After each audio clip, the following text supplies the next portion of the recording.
everybody, so we're back talking some more Bel-Air on the channel. The brand new episode, episode 4, just debuting on Peacock.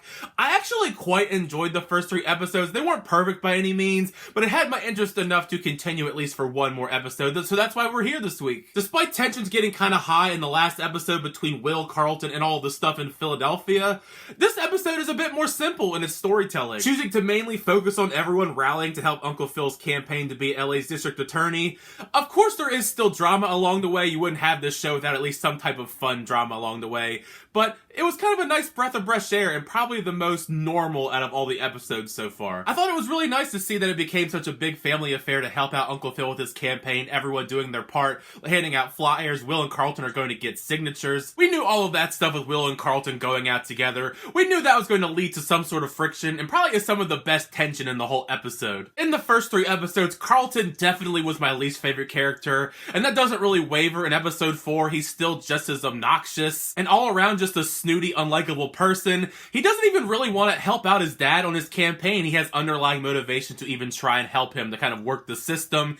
Even then, with that underlying motivation, he still is doing a terrible job trying to get signatures because he's just not relatable to these people. Every door that him and Will go up to, they slam the door right in his face, which makes it even more funny when we do see Will inevitably getting all of the signatures because he's real with the people. He's much more relatable as a character, and that just fuels Carlton's rage even further. Surprisingly though, after a few blow-ups along the way, they do inevitably end up working together to get all the signatures, and even by the end of the episode, they're actually somewhat friendly to each other. So maybe this is the very first step here to them becoming much more like friends and family, as opposed to them being rivals like they have been in these first 4 episodes. You never know though. I did laugh pretty hard later on in the episode when Will talks to Jazz about Carlton at Jazz's record shop, and he calls him his sunken place cousin. Just a fun little joke there, not really anything that relates to anything else in the episode, just a really funny joke to me. In my review of the first 3 episodes of Bel-Air, I did mention that there was a severe lack of Jeffrey and Ashley in those first 3 episodes, and it made me kind of concerned going forward just how much they're going to be involved,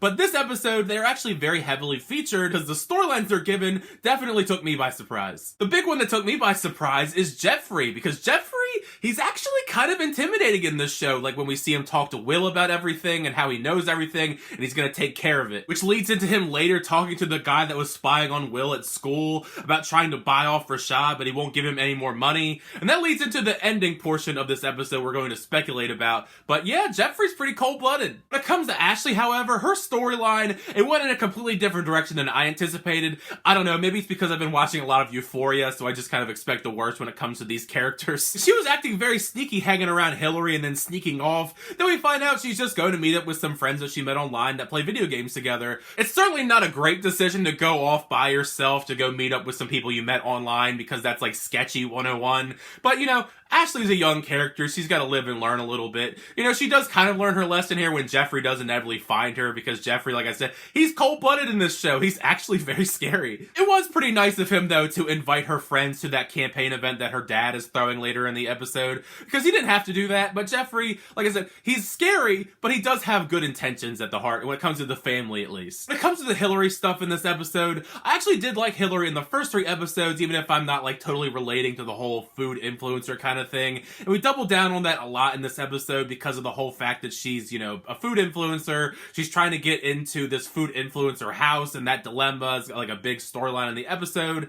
Not very interesting to me personally. It's not even a knock on Coco Jones. I think she's doing a great job as this new version of Hillary Banks. It's just the storyline is not appealing to me. I did really like the stuff between her and Jazz in this episode when they're at the record shop, Jazz's record store. You know, kind of being a little bit flirtatious with one another as Hillary's putting up flyers for Uncle Phil's campaign, and she's trying to help boost his online presence, all that influencer stuff, you know, that's kind of like her entire angle. Much like how Will had to speak the truth to Carlton earlier on in the episode, I'm really glad that Vivian also stood up for herself against Uncle Phil most of the episode about things that he said, including how he should win people over to vote for him leading into this big campaign event towards the end of the episode. Uncle Phil's campaign event just had a plethora of awkward situations, starting off with Will running into Lisa's dad in the bathroom, and not only is he a cop, but he's LA's chief of police, which understandably is pretty triggering to Will, and it starts a whole argument between Lisa and Will about the whole situation. I figure that's going to be a big point of contention between Will, Lisa, Lisa's dad, Uncle Phil, just because of not only this factor, but some of the stuff that Uncle Phil answers in front of him. Due to the fact that with all those new unexpected people that go to Uncle Phil's event to ask him some questions, the questions are some pretty tough ones. Like when it comes to charging people in the community with crimes, but the big one, the big point of contention, like I said, Lisa's dad is the chief of police in LA, and he wants to defund the police, which is a very big awkward conversation to have in front of the chief of police. But the stinger in this week's episode is the thing that has me intrigued going into next week's episode, because Will is going to fly out his friend Trey from Philly, and he's talking to him on the phone at the end of the episode, and he tells Will that that guy, Rashad, he was murdered in a strip club. So I wonder if Jeffrey potentially had something to do with that after those conversations that were going on earlier on in the episode.